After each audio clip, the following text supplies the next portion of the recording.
Hello there my fellow Guardians, how's it going? This is Mario here, bringing you guys another Destiny video. Today I'll be going over the Hunter class and everything we know so far. I'll be going over the Hunter's role in the lore of Destiny, as well as subclasses and class specific loot. If you want to check out my videos on the Titan and Warlock classes, there'll be a link in the description to those.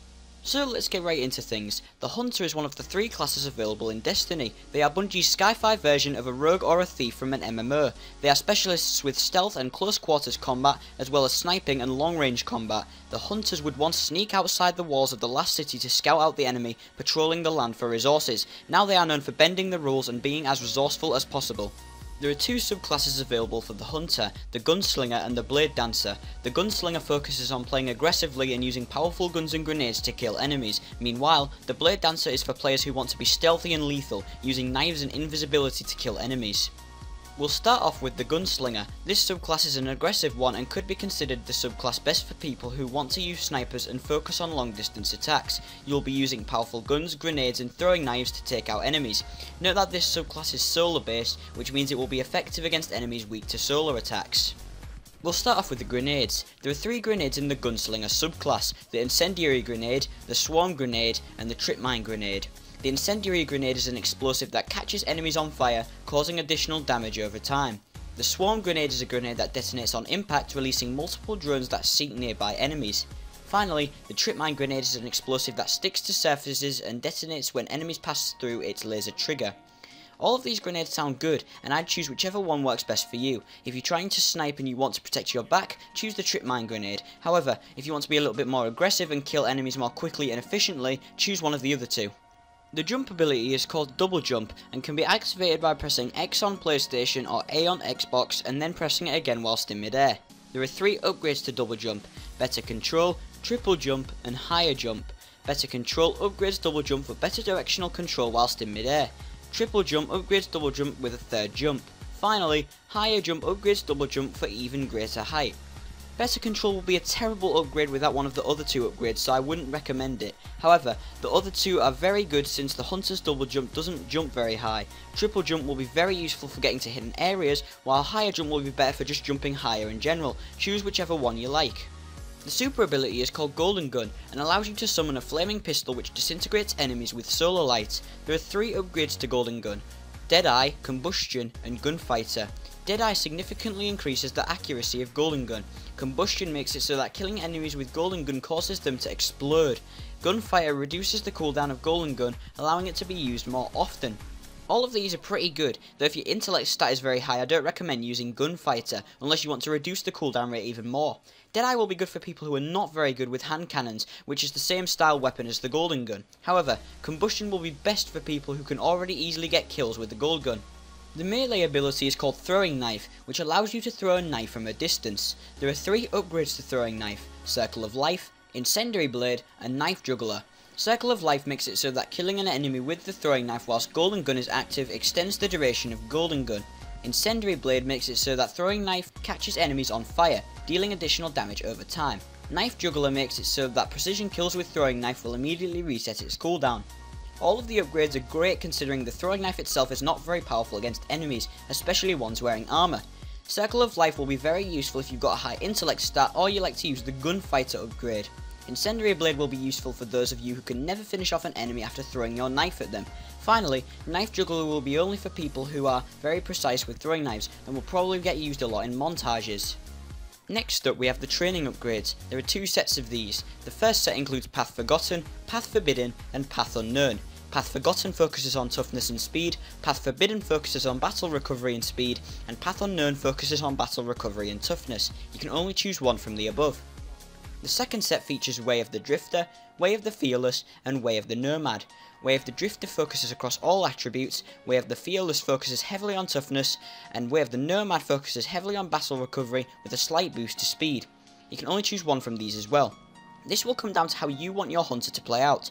Let's say I want my hunter to focus on maximum speed with little battle recovery. I may choose Path Forgotten and Way of the Drifter, since these would be best for my requirements. It all comes down to how you want to play. Finally, we have the passive abilities. There are two sets of these as well. The first set includes Scavenger, Keyhole and Gunslinger's Trance. Scavenger makes it so that picking up ammo reduces the cooldown of your grenade and throwing knife. Keyhole makes it so that Golden Gun over-penetrates and can damage multiple targets. Finally, Gunslinger's Trance makes it so that precision kills increase weapon stability. This can stack up to 3 times. You can only choose one from the above. The second set features Chain of Woe, Over the Horizon, and Gambler's Dagger. Chain of Woe makes it so that precision kills increase weapon reload speed. This can stack up to 3 times. Over the Horizon increases the range of Golden Gun. Finally, Gambler's Dagger allows you to gain an additional throwing knife. You can only choose one from these as well. You'll want to look at a lot of other stats before choosing these, including strength, discipline, intellect, your subclass attributes and your armor.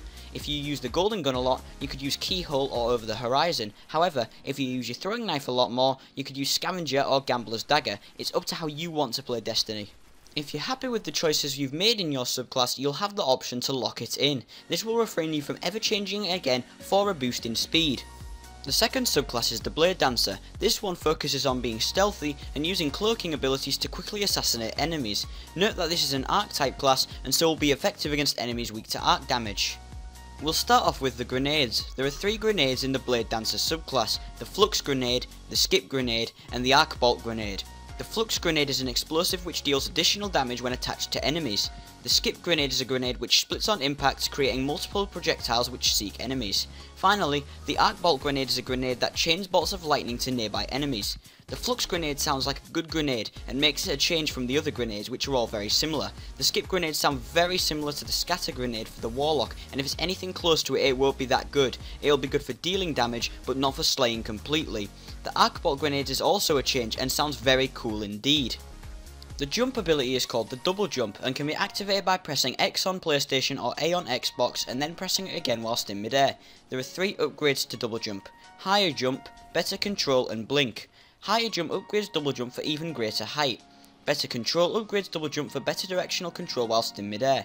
Finally, Blink is a short distance teleport that replaces Double Jump completely. It's evident which one you should go for if you want to play stealthily: Blink. The other 2 are for players who don't like Blink very much or want to stick to the normal Double Jump, or maybe you like both but you prefer the Double Jump. Either way, Blink was made to be stealthy, and you should definitely use it if you're trying to crawl around in the shadows. The super ability is called Arc Blade and allows you to charge your blade with arc light to consume your foes with lightning. There are 3 upgrades to Arc Blade: Showstopper, Razor's Edge and Vanish. Showstopper makes it so that you can press R2 or RT to damage nearby enemies. Razor's Edge makes it so that you can press R2 or RT during Arc Blade to unleash a destructive wave of energy that travels along the ground. Finally, Vanish makes it so that you can press R2 or RT during Arc Blade to disappear from sight. All of these abilities sound pretty good, although Vanish is the more stealthy option since it lets you go invisible. Combined with some of the other abilities in the Bladedancer subclass, this is extremely powerful. If you don't like simply being invisible though, you can choose one of the other 2, and they are pretty good as well. The melee ability is called Blink Strike. This is a powerful melee attack with extended range. There are 3 upgrades to Blink Strike: Backstab, Escape Artist, and Fast Twitch. Backstab makes it so that hitting an enemy from behind with Blink Strike causes significantly more damage. Escape Artist makes it so that hitting an enemy with Blink Strike grants brief invisibility. Finally, Fast Twitch reduces the cooldown of Blink Strike. There are 3 options you can choose from here: Power, Stealth, or a Statistical Boost. Backstab will add more power to the original Blink Strike by causing more damage from behind. If you want to play stealthily however, Escape Artist lets you do this since you get a brief invisibility buff after using it. Then you can cool down your ability quicker with Fast Twitch, which will be great for people with low strength stats. Next up we have the training upgrades. There are 2 sets of these. The first set includes Path Forgotten, Path Forbidden, and Path Unknown. Path Forgotten focuses on toughness and speed, Path Forbidden focuses on battle recovery and speed, and Path Unknown focuses on battle recovery and toughness. You can only choose one from the above. The second set features Way of the Drifter, Way of the Fearless, and Way of the Nomad. Way of the Drifter focuses across all attributes, Way of the Fearless focuses heavily on toughness, and Way of the Nomad focuses heavily on battle recovery with a slight boost to speed. You can only choose one from these as well. This comes down to how you want to play the game. Let's say I want my hunter to be very fast but not very tough. I may choose Path Forbidden and Way of the Nomad since these would increase the stats that I want specifically. It's up to you how you want to play. Finally we have the passive abilities. There are 2 sets of these as well. The first set includes Fleet-Footed, Quick Draw and Shadowjack. Fleet-Footed increases the maximum sprint speed and extends slide distance. Quick Draw makes it so that weapons ready immediately after dealing damage with any knife attack. Finally, Shadowjack increases the duration of invisibility effects. You can only choose one from the above. The second set features Encore, Stalker and Hungering Blade. Encore makes it so that killing an enemy with Arc Blade extends its duration. Stalker allows you to gain invisibility after crouching in place for a short time. Hungering Blade makes it so that kills with Arc Blade and Blink Strike immediately regenerate health. You can only choose one from these as well. This will come down to how you want to play the game. If you want to boost your invisibility perks, you could choose something like Shadowjack or Stalker. However, if you want to go with super aggressive perks, you might want to choose Encore or Hungering Blade. It's up to you. When you're happy with the choices you've made, you'll have the option to lock in your subclass. This will refrain you from ever changing it again for a boost in speed. To finish off with, we will go over the Hunter's aesthetics as well as class specific loot. The Hunter's armor has a 50-50 armor to cloth ratio, meaning they look pretty balanced. They look like they are swift and agile, yet also look menacing and tough. They also have items called cloaks, which are class specific pieces of armor that do not directly affect stats and are simply for aesthetics. These can vary from bandanas to long capes that blow in the wind on your back.